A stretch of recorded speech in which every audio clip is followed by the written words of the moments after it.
Good morning, Luzon, Visayas at Mindanao sa mga ka-coffee natin na nakatutok sa atin. Nasaan man po kayong panig ng daigdig. Magandang araw po sa inyo. Oh, si Harry Roque, pinapahiya yung amo niya, Si Sara Duterte, pinapahiya niya. Meron siyang bagong episode yung kanyang vlog. Napanood lang natin. Pinapahiya niya sa Inday Sara Duterte. Bulgara na ito ka-coffee.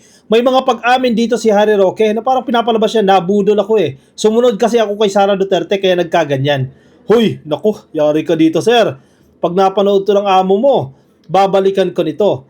Ang pinag-uugatan nito, kung inyong matatandaan, di ba sabi ni Harry Roque, nagpa-interview siya. Sabi niya, parte siya ng legal team ni Digong. Kumbaga, parte siya ng counsel ni Digong. Nakakatawan sa kanya dyan sa ICC, dyan sa The Hague, di ba?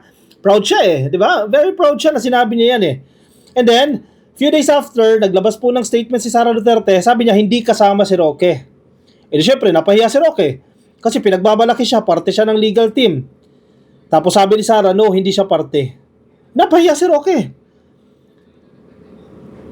Dapat umuwi na siya sa Pilipinas, pinapauwi na siya. Wala na siyang purpose dyan sa The Hague. Kasi ang dinadahilan niya, kapag nasa The Hague siya, in fact, nag-seek siya ng asylum, para, ang dahilan niya, kasi kakatawanin niya si Digong. Kumbaga may purpose siya kung bakit siya nasa The Hague. Tinanggal siya. Actually, hindi siya tinanggal kasi from the very beginning, hindi siya parte ng legal team ni Harry Roque. So, ito na. Sabi ni Roque, hindi ko ipagsisiksikan ng sarili ko. Ano ba? Nice niya ba itong sinabi? Regardless, pero sinasabi niya, hindi ko isisiksikan ng sarili ko. Kung ayaw ni Sara Duterte, at the end of the day, she will be the one to decide. Diba? Hindi ko isisiksik ng sarili ko. Very good. Ganyan dapat, Roque. Ganyan dapat. Mas marunong ka pa kasi at pinangungunahan mo pa sila. Kaya siguro galit sa kanya si Panelo. Kaya hindi sila nagkakasundo dyan. Diba? Tinanong si Panelo, kilala mo ba si Harry Roque? Sino yun? Hindi niya kilala. Baka nasosobrahan kasi si Roque. Sige, pakinggan natin para mismo manggaling mismo sa kanya. Pero ako po miski ako'y piliin ni Presidente Duterte kung ayaw. Wait lang, volume. BP Sara at ang gusto ni BP Sara, yun. Bahala po pumili ang Presidente Duterte. Pero ako po miski ako'y piliin ni Presidente Duterte kung ayaw ni BP Sara at ang gusto ni BP Sara mas ibang mag-represent. Ma'am, that's your call. Hindi ko naman pagpipilitan ng sarili ko at kung ako ay i-request ni PRRD, importante rin na i-endorse ako at i-request din ako ni VP Sara. Kasi nga, okay. Sige. Hindi ko ipagpipilitan ng sarili ko kung ayaw ni Sara. Ito ang malinaw. Sige, based sa ating analysis. Sa kaso ni Digong, di ba maraming grupo maraming bumubulong kay Digong May bumubulong sa kaliwa, sa kanan, sa harap, sa likod. In fact, may mga traidor, di ba? Sa grupo nila. Malinaw na marami nagdidesisyon. Pwede wag naman natin sabihin totally sinungaling tong si Roque. Pwede na gusto siya ni Digong. Nakunin siyang abogado. Pero ayaw ni Sara. So dalawa na agad yan. Nagdidesisyon si Digong, nagdidesisyon si Sara. So posible na iipit dyan si Roque. Pero sino ba kasi ang masusunod dyan? Ang masusunod ba yung bilanggo? O yung anak na vice-presidente na nasa labas na gumagawa ng paraan para maibalik si Digong? Sinong masusunod? Malinaw na ang nasusunod ngayon si Sara Duterte.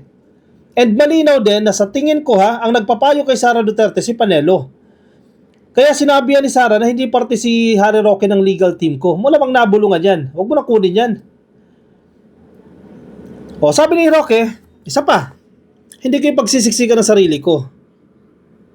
Presidente Duterte kung ayaw ni BP Sara at ang gusto ni BP Sara mas ibang mag-represent.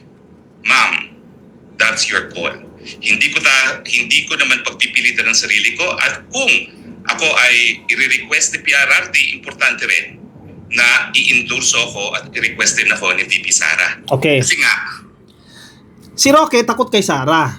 Malinaw naman yan, ka-coffee. Given yan. Takot si Roque kay Sara. Kung ano sabihin ni Sara, sunod-sunuran niya si Roque. Parang aso yan Amo niya si Sara. So, karay-karayin siya kahit saan, kahit sa mali, sama yan si Roque. Yan ang personality ni Roque. So, kahit gusto siya ni Digong, without the endorsement of Sara Duterte, without the approval of Sara Duterte, wala siyang say sa kaso ni Digong. May pagkaing-ing lang tong si Roque. Sunod-sunuran ito kay kay Sara o sa mga Digong, sa mga Duterte. Sunod-sunuran siya Tingnan mo, pinapahiya ka na. 'Di ba? Out of delicadeza actually. Hindi delicadeza yan Bigyan mo naman ng dignidad yung sarili mo. Pinahiya ka sa media, hindi ka parte ng legal team. 'Di ba? Contrary sa initial statement niya na parte siya. Sana, sir, 'di ba, ma-realize mo 'yun. Tumigil ka na. Huwag mo na isiksik ang sarili mo. Sa'yo na mismo nang galing yan. Hindi ko ipagsisiksikan ng sarili ko. 'Di ba? Sana ma-realize niya. Huwag niya na isiksik ang sarili niya. Napapahiya lang siya dyan eh. At the end of the day, ang sinusuportahan ng mga tao, Duterte, hindi Roque. Malinaw yan. Eventually, itatapon din kayo ng tao. Itatapon din kayo ng mga DDS. Dahil ang DDS, maingay sila ngayon, pero medyo nababawasan na dahil sa mga vloggers nila na tumigil na, no? At nag-iyakan dyan sa House of Representatives. Kaya maingay yung mga yan dahil sa mga Duterte. Hindi dahil sa mga Roque. So kawawa rin sila dyan, yung mga supporters nila. Kawawa rin sila dyan. Iiwanan din sila ng mga supporters kapag wala si Digong. Kasi si Digong ang sinusuportahan nila. Roque, sana ma-realize mo yan, di ba? Mayaman ka. May pangalan ka, international lawyer ka, makakuha ka ng ibang mga kliyente, magaling ka ng mga abogado, huwag mo ipagsiksikan na yung sarili mo diyan sa mga Duterte. Di ba pinagtatabuyan ka na? Hindi umalis ka na dyan. Di ba? Malinaw naman yan eh. O ito pa, may mga inamin pa si Roque dyan. No holds barred na ito. Alam niyo naman ang kwento ng buhay ko, no? Talaga namang ako'y tagasunod ni Bibi Sara, susunod ako sa sasabihin ni Bibi Sara. At yan po ay walang halong kaplastikan. That's true. Okay. Malinaw, umamin siya. Ako ay tagasunod. Sa ibang termino, ako ay alipin ni Sara. Biruin mo, Harry Roque, andyan ka oh. Well-recognized lawyer ka, international lawyer. Tapos, tagasunod ka ng bagitong abogado. In fact, hindi ka nagpa-practice si Sara. It's just that, anak siya ni Duterte. At vice-presidente siya, pero tagasunod siya. Diba? I hope nagigets ninyo yung punto ko, ka-coffee. Andyan ka na oh, naging alipin ka pa. Ang yaman mo na oh, nasa tuktok ka na oh, naging alipin ka pa ni Duterte, ni Sara. Ang tanong hanggang kailan yan? At hanggang kailan ka sana kayang karay-karayin yan? Eventually, posibleng ilaglag ka rin yan, the way ng ginagawa ni Roque. Kasi tambalos-los din si Roque eh. Paiba-iba din ang statement yan eh. Paiba-iba ng mga sinasabi. Eventually, ilaglag ka rin yan. Kawawa ka rin dyan. Umamin siya. Ako'y tagasunod talaga ni VP Sara. O kahit mali yan, susundin ko si Sara dahil ako ay alipin eh. Tagasunod ako eh. Tagasunod ni Bibi Sara, susunod ako. Nakakaawa si Roque dito. I-request din ako ni VP Sara. Kasi nga, alam niyo naman ang kwento ng buhay ko, no? Talaga namang ako'y tagasunod ni Bibi Sara, susunod ako sa sasabihin ni Bibi Sara. At yan po ay walang halong kaplastikan. That's true. Eh, kita nyo nga, sumunod ako sa kanya sa Unity. Ano nangyari? Susunod ako. Sumbatan na. Sumbatan na. Sinusumbatan niya si Sara. Sumunod ako sa iyo sa unit team. Ano ba utos sa iyo ni Sara? O sumunod ka sa amin. Suportahan mo kami unit team. Eventually, nawasak yung unit team na yan dahil kay Sara. Ngayon nanunumbat pero may halong tawa. Tinan mo ha. Sa isip-isip niya, dahil sa iyo, dahil sa mali mong desisyon, ito nangyayari sa atin. Sumbatan. Roque, bigyan mo ng dignidad yung sarili mo. Layasan mo yung mga Duterte. Iwanan mo. In fact, hindi ka nga tanggap ng ilan sa mga kaalyado nila eh. Ni Panelo, hindi ka nga tanggap eh. Huwag mo isiksik yung sarili mo dyan. Ano bang napapala mo dyan? Pera? Definitely. Billions of pesos? Definitely. Pero bigyan mo yung sarili mo ng kaunting dignidad. Mali-mali na, sinusunod mo pa. Napatunayan na yan. Galing mismo sa bibig niya. Sinunod niya ng unit team. Ano nangyari? Hindi mo desisyon yan eh. Panindigan mo yung desisyon mo. Bakit sumama ka sa unit team? Noon, di ba? Basher ka ni Marcos Sr. eh. Tapos sumama ka sa unit team. Wala kang paninindigan. Ano nangyari sa'yo? Ano nangyari sa inyo? Tapos siksik mo pa yung sarili mo dyan. Kung ano, walang halong kaplastikan. That's true. Eh, kita nyo nga, sumunod ako sa kanya sa Unity. Ano nangyari? So, susunod ako kung ano ang sasabihin niya sa akin. Bagamat, regardless kung tama o hindi. Sabi ko kasi minsan nakatakot ako sa iyo eh. Kaya minsan may mga gusto kang gawin na sa tingin ko hindi ko sang-ayon, hindi ako makapagsalita, no? Hindi ko sasabihin ko ano yan. Pero may dalawang bagay na ngayon lang nangyari. Isa pa. Very clear.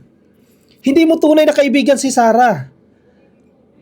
Kasi takot siya. Kahit mali, hindi niya magawang sabihin, Ma'am, Miss Vice President, Mrs. Vice President, mali po yan. Kung totoo kang kaibigan, sasabihin mo na mali yan. Hindi yung hahayaan mo siyang magkamali. Ano nangyari kay Sara Duterte ngayon? Puro pagkakamali ang ginagawa. O nag-livestream pa, mali-mali yung sinabi. Ano nangyari? Kinasuhan. Diba? Hindi talaga tunay na kaibigan ang trato ni Roque kay Sara Duterte o Sama Duterte. Professional talaga. Pera-pera talaga dito. Hindi mo tunay na kaibigan yan. Kasi kung tunay na kaibigan mo yan, sasabihan mo yan, Madam Vice President, mali po yung ginagawa mo. Hindi eh. Siya mismo nagsabi, dahil natatakot ako sa kanya, hindi na ako nagsasalita. Hindi ko na siya sinasabihan. Oh. Yun naman pala eh. Marami ka naman palang tamang sasabihin eh. May maayos ka naman palang pagtingin sa mga bagay-bagay. Bakit ayaw mong ibulong kay Sara Duterte? Bakit hindi mo siya magawang pagsabihan? Kung siguro, napagsabihan mo siya, hindi ganito yung sitwasyon ng mga Duterte. Umaamin si Roque dito, ka-coffee. Nasumunod ako sa kanya. Sunod-sunuran eh. Gusto kang gawin na sa tingin ko, hindi ko sang-ayon, hindi ako makapagsalita, no? Hindi ko sasabihin ko ano yan. Pero may dalawang bagay na ngayon lang nangyari na sumunod ako sa kanya. Pero alam ko na hindi dapat, no? Oh. So, syempre, dahil ganyan naman ang aking pagsunod kay BP Sara, kung sabihin niya na dahil ko kaunti ang mga abogado at mas gusto niyang lahat dayuhan, ay nako, I will bow to it, no? At intindihin na lang natin, no, na hindi lang naman si PRRD talaga ang dapat magdesisyon, kundi si BP Sara din, no? Dahil siya naman ay anak na abogada rin. So, yun lang po ang makukuha sa legal aid. Lead counsel, co-counsel, legal assistant na bata rin, Sige. case manager na bata din, at investigator. Now, pwede humingi ng additional, pero yung mga more complicated cases, usually ang dinadagdag lang, additional investigators. So pagdating sa legal, dalawa lang talaga. Yung si lead. Gusto niya palabasin dyan, kulang. Kulang yung legal team ni Digong. In short, kulang. Dapat nandyan ako. Sinasabi niya, ilang beses siyang inulit-ulit yan. Napakinggan ko na kasi ng buo to.